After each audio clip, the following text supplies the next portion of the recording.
Hello बच्चों।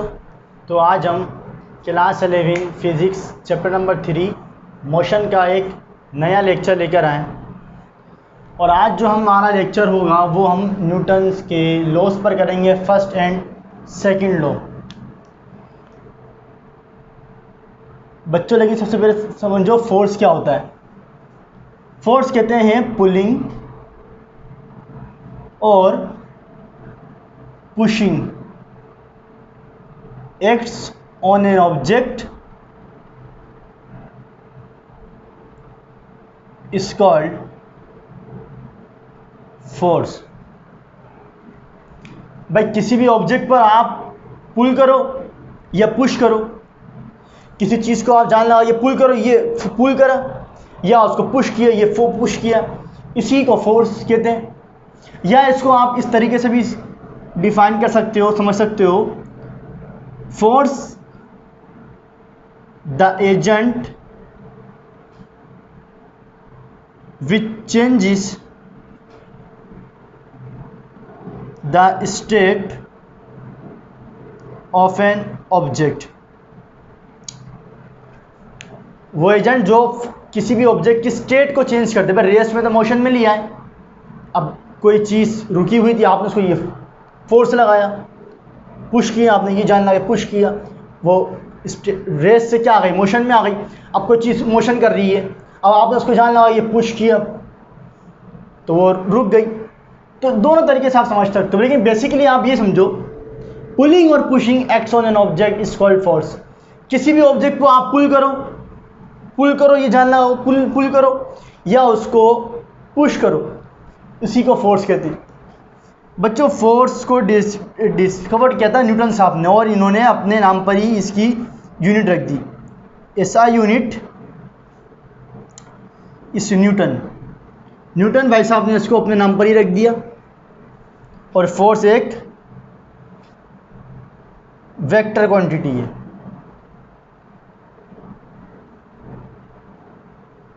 अब Newton साहब अपने फोर्स और मोशन का क्या ताल्लुक है, न्यूटन साहब अपने 3 लॉज में बयान करेंगे। पहला न्यूटन साहब क्या लॉ देते हैं भाई, न्यूटन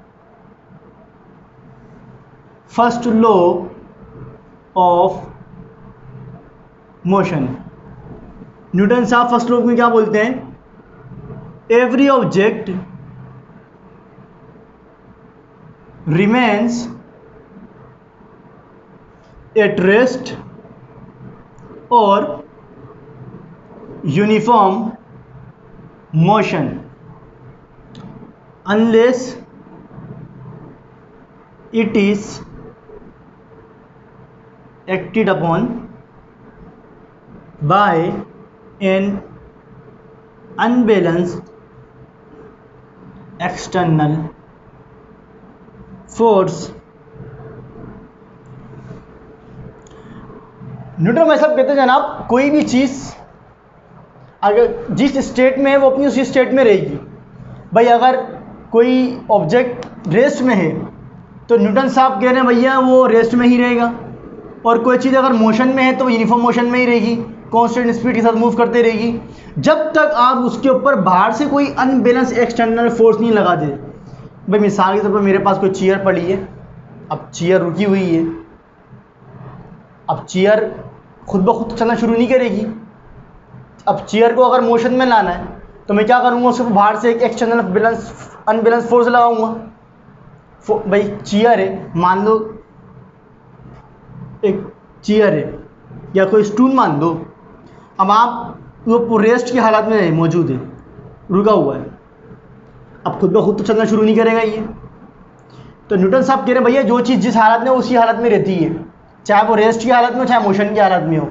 अगर रेस्ट की हालत में वो रेस्ट में ही रहेगी, और मोशन में तो फिर वो कांस्टेंट स्पीड के साथ मूव करते रहेगी, जब तक उसके ऊपर तुम बाहर से कोई एक्सटर्नल अनबैलेंस फोर्स ना लगा दो। अब अगर ये रेस्ट में पत्थर, इसको मोशन में लाना है तो इसके ऊपर आपने क्या लगाना पड़ेगा, फोर्स लगाना पड़ेगी अनबैलेंस। तो फिर बिलो या चेयर कुछ भी वो क्या हो जाएगी, मोशन में आ जाएगी। ठीक है, और कोई चीज़ अगर मोशन में है, अब मोशन में के मतलब आप ये समझो कि जैसे कि अर्थ की मिसाल ले लो। अर्थ क्या है, सूरज से गिर्द घूम रही है, अब ज़मीन घूमते रहती है, रुकती तो नहीं है। तो ज़मीन खुद ब खुद तो नहीं घूम रही, ठीक है ना। अरे भाई ज़मीन घूमे आ रही है, घूमते रहती है, रुकती ही नहीं है, ऐसा ही है ना। तो न्यूटन भाई साहब कह रहे हैं कि कोई चीज़ मोशन में है तो वो मोशन में ही रहेगी, कांस्टेंट स्पीड के साथ मूव करते रहेगी। ज़मीन घूमती है क्योंकि ज़मीन के ऊपर कोई अनबैलेंस एक्सटर्नल फोर्स लगी नहीं रही, तभी वो घूमते रहती है। तो न्यूटन भाई साहब यही लोग बता रहे हैं कि every object remains at rest और uniform motion unless it is acted upon by an external force. जो चीज़ जिस हालत में है वो उसी ही हालत में रहती है।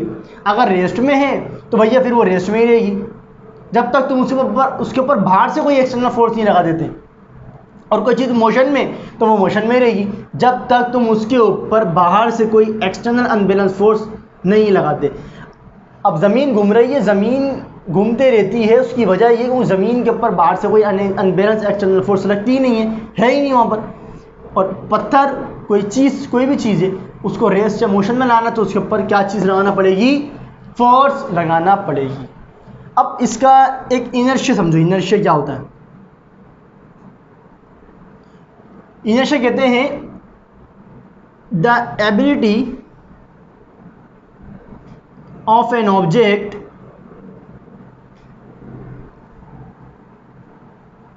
टू रिमेन रेस्ट और मोशन। इनर्शिया कहते हैं अब कोई वो बॉडी अगर रेस्ट में है तो वो रेस्ट में ही रहेगी। ऐसी कौन सी चीज़ है जो बॉडी को रेस्ट में ही रखी हुई है, या कोई चीज़ अगर मोशन में है तो वो कांस्टेंट स्पीड के साथ मूव करते रहती है। ऐसी क्या चीज़ है उसके अंदर जो वो उसको रेस्ट में तो रेस्ट में ही रखती है, मोशन में है तो मोशन में ही रखती है। उसी प्रॉपर्टी को, उसी एबिलिटी को कहते हैं इनर्शिया। यह एक सबसे इंपॉर्टेंट बात, inertia depends on mass. Inertia mass पर डिपेंड करता है।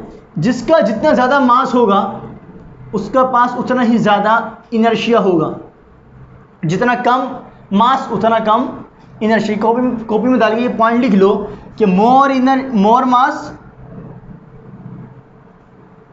मोर inertia, less mass less inertia. Note कर लो, नोट करो। चलो भाई पॉज करके नोट कर लेना।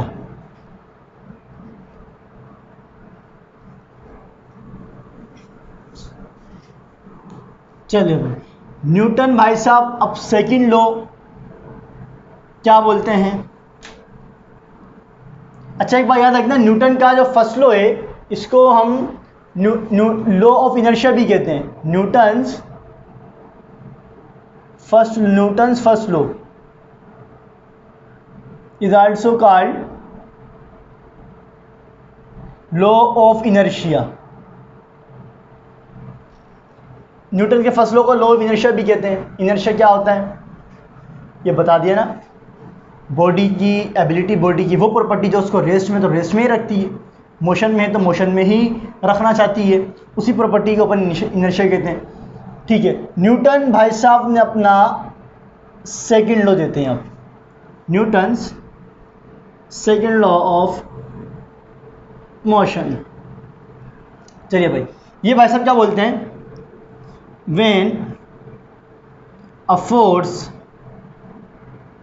Acts on an object it produces acceleration in its own direction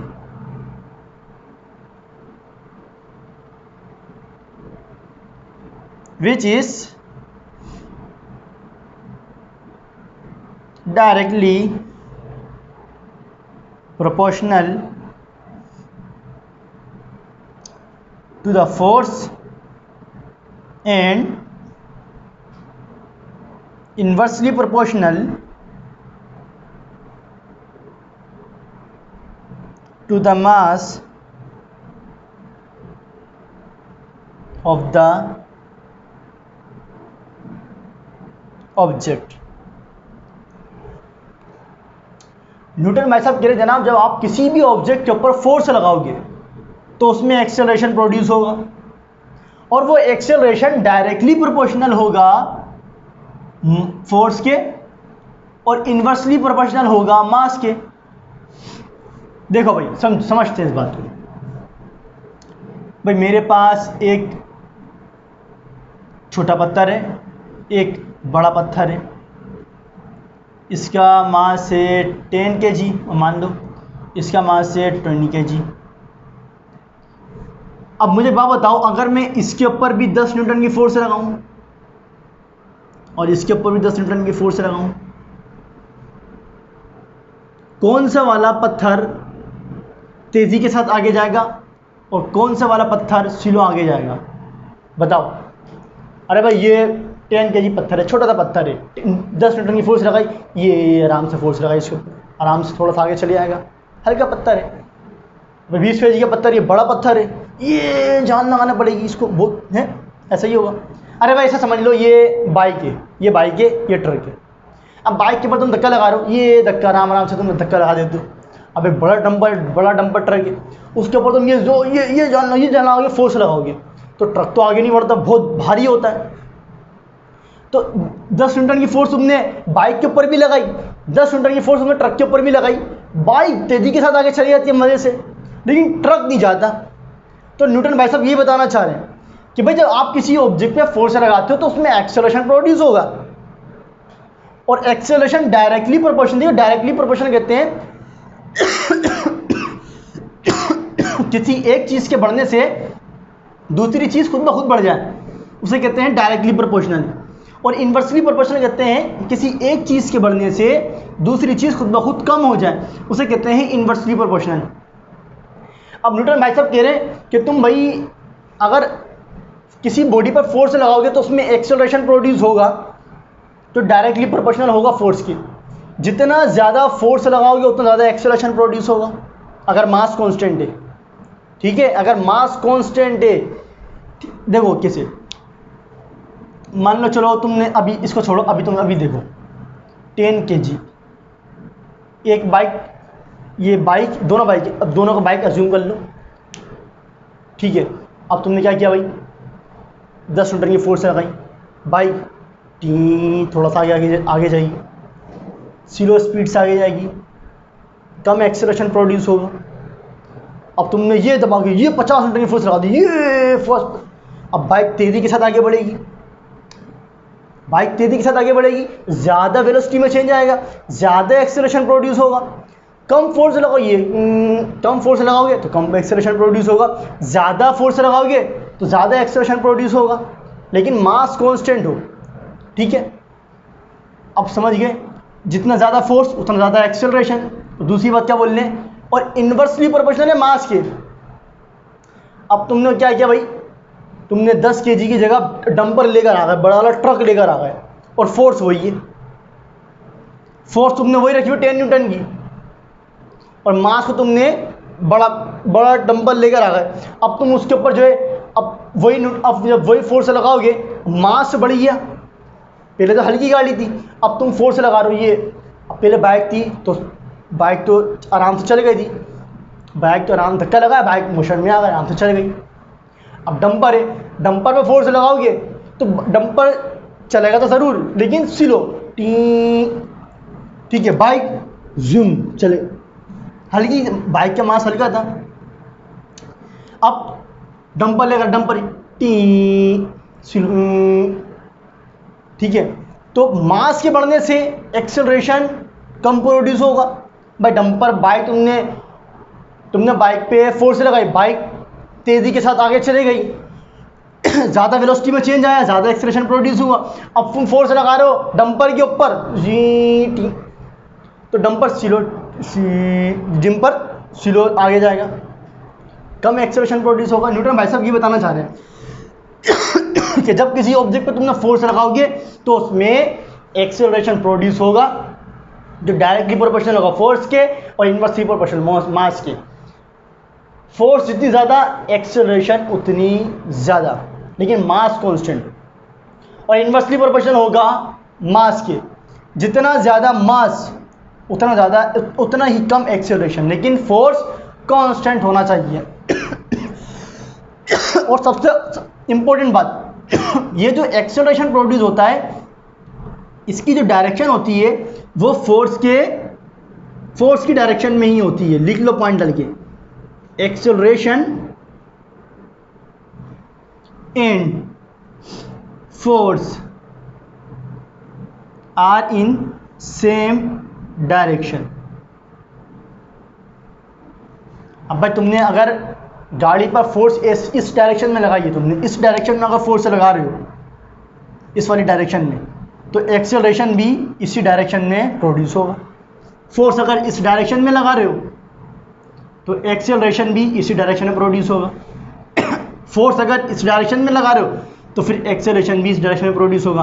force अगर इस डायरेक्शन में लगा रहे हो तो फिर एक्सेलरेशन भी इसी डायरेक्शन में ही प्रोड्यूस होगा। यानी कि फोर्स और एक्सेलरेशन आपस में क्या होंगे, पैरेलल। यानी कि एंगल कितना होगा 0 डिग्री।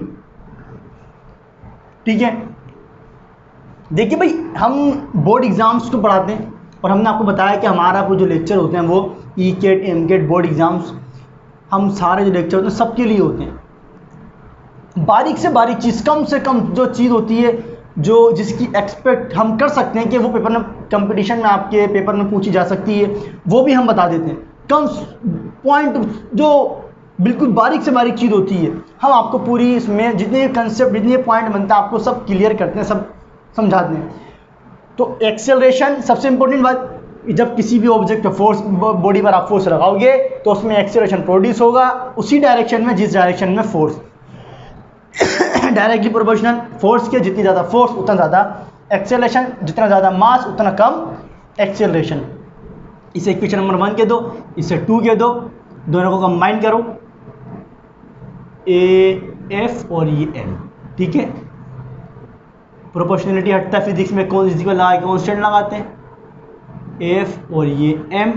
कॉन्स्टेंट यहाँ पर यूज़ होता है 1, कॉन्स्टेंट यहाँ पे यूज़ होता है 1, कॉन्स्टेंट यहाँ पे यूज़ होगा 1। तो 1 हम लिख नहीं रहे, डायरेक्ट AF/M, और ये इधर आया तो M।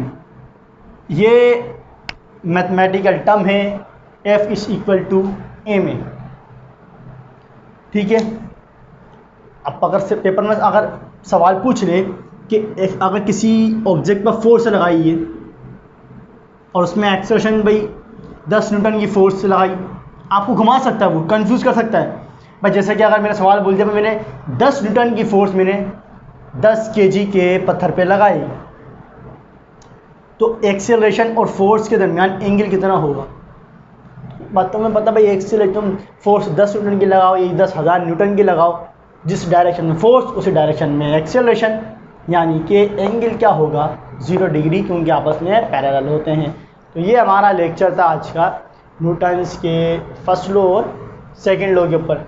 अब अगले लेक्चर में हम जितने भी हमारे इसके कंसेप्ट, जितने भी अच्छे अच्छे कंसेप्ट बन सकते हैं, बारीक से बारीक चीज़ भी हम आपको बताते हैं। अब अगले लेक्चर में हम थर्ड लॉ और एक डेरिवेशन करेंगे, तो वो लेक्चर भी लाजमी देखिएगा। बाकी पढ़ाई कीजिए। अल्लाह हाफिज़।